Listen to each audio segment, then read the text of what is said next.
Alright, welcome back guys. So in this video, we're now going to talk about how the body actually charges the subconscious. We didn't actually talk about how the intention charges the subconscious or how the negative mind charges it. We'll talk more about that in chapter 8. But for now, since we're going over the body, we're going to talk a little bit, at least my theory. This is all my theory, but we're just talking about my theory on how I believe the body actually charges the subconscious mind. Now this will have to be limited to my knowledge of the physical body and the brain, which is not much. But I did do some research, right? I think this is all correct. At least I believe I'm using the terms correct. But, I'm not an expert at this stuff. Has a disclaimer.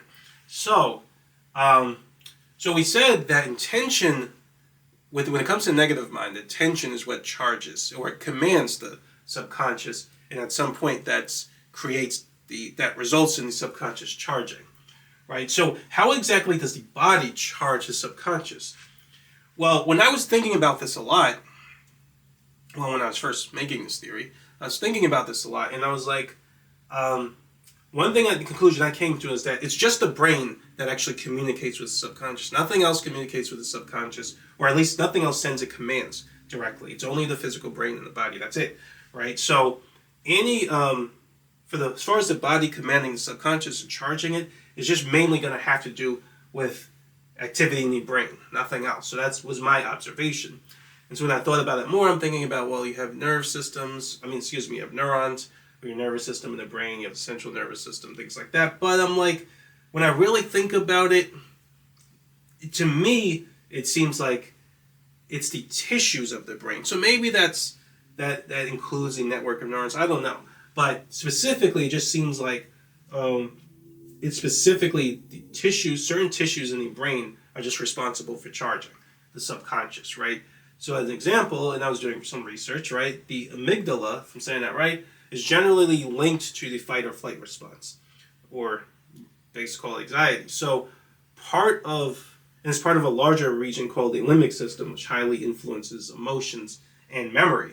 And memory is very important to subconscious, which we're going to talk about that whole topic in chapters 9 and 10. So this is like the analog for what the body does when controlling the subconscious. So it's very similar. Tissues are like the analog of intention. So the conscious mind uses intention to quantize the subconscious. The body, there are specific tissues in the brain that are responsible for quantizing the subconscious. And just as an example, and I didn't remember. I put in the book, I didn't remember where I read this. I'm sure it could be looked up very easily. But it said that lab rats who've had their amygdala damaged or understimulated, something like that, but when they had it damaged, they seem to have a much less intense fight or flight response. But when their amygdala was overstimulated, their fight or flight response was much stronger.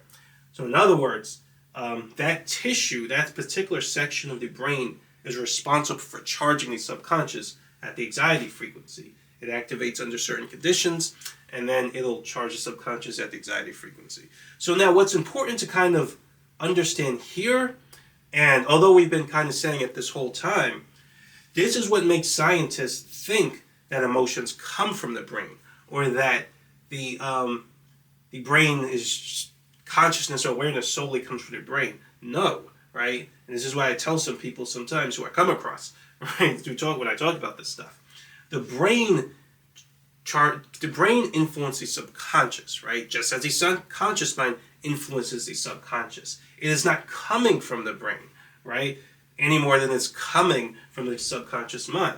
This is why using the body alone, you will never be able to explain all that the subconscious does. All that happens in terms of mental phenomena, such as creativity, being in the zone, right? Like in science, they call being in the zone, I think I mentioned the intro videos, I think it's called transient hypofrontality, right? And I believe it's when, I'm trying to remember.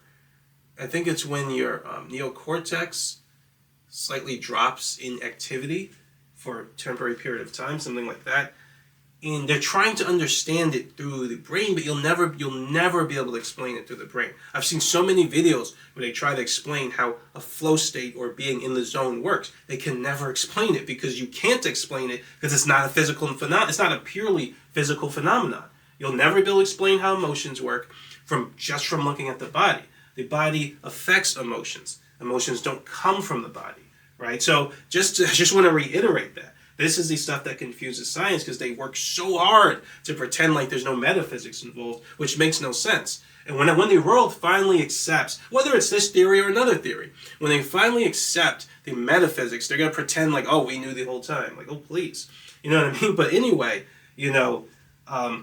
just know that, yes, the body influences the subconscious, but it doesn't come from the subconscious. The bigger picture of how emotions work, how being in the zone works, comes from, or another mental phenomenon, comes from the bigger picture of the conscious mind, the subconscious, and the body. You need all three. So, in this case, when the amygdala is a part of the brain that charges the subconscious at the anxiety frequency, it could charge it very intensely or it could charge it very weakly. And we actually talk about that point here. So if tissues in the brain determine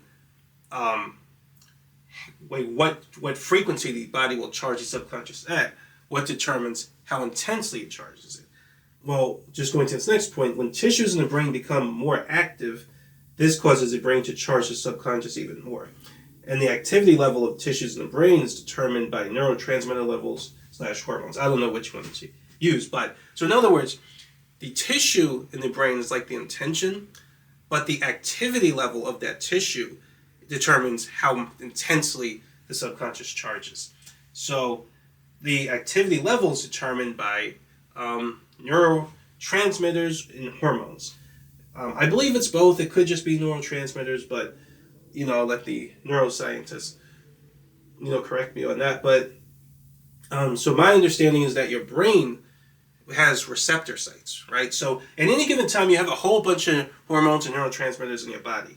At any given time, I believe, I could be wrong about this, but I believe it's enough to kill you for almost any one of them, right? But they're not all active, right? So they're actually in, and I say that here, but they're actually in a passive state, right? So what happens is when your body can release neurotransmitters and hormones, and it's only when they bind with certain receptor sites in the brain's tissue that they actually become active. I think they can combine at different places in the body, but just looking at the brain, they could combine, when they were combined at receptor sites in the brain, then that tissue becomes more active. And, right, so that when tissues in the brain become more active, this causes the brain's charge. No, I went over that. The activity levels, yeah, so the activity level of tissue in the brain is determined by neurotransmitter levels and hormones. So the more neurotransmitters or hormones become active, or the more of them bind to the receptor sites, the more active that tissue becomes and the more powerfully it's charging the subconscious, right? So that's important. Yeah, and I kind of went over here. Yeah, so I pretty much went over that. So yeah, this is basically just a framework of how the body charges the subconscious. So again, the tissues are like the intention; they quantize the subconscious to switch to a particular frequency. The neurotransmitter hormone levels. So when they bind to certain receptor sites in the brain, they would activate that tissue and make it become more active, and then it'll charge the subconscious at that frequency even more. Now, this whole framework is responsible for pretty much everything that we were talking about. For primal emotions, for your ground state, and for what your body does under stress. So in other words, there's always some activity going on in your brain and with neurotransmitter levels and hormones to keep your body charged at the ground state level, right? So there's probably some spike in activity when you're charging a primal emotion, and there's some change in activity also when you're under stress, but the most consistent activity in the brain is going to be one related to keeping your ground state charged. Now, what we're going to talk about in the next video is how drugs work.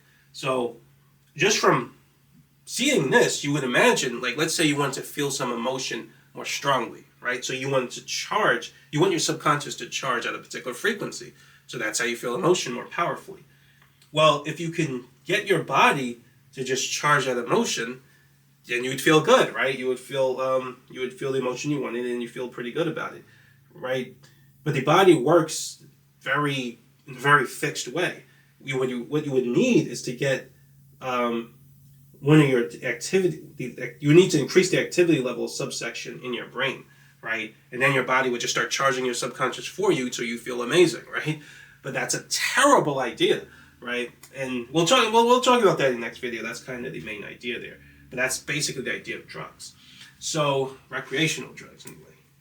So yeah, that's pretty much it. I don't think there's much to say, but so yeah, thanks for watching, and I'll see you next video.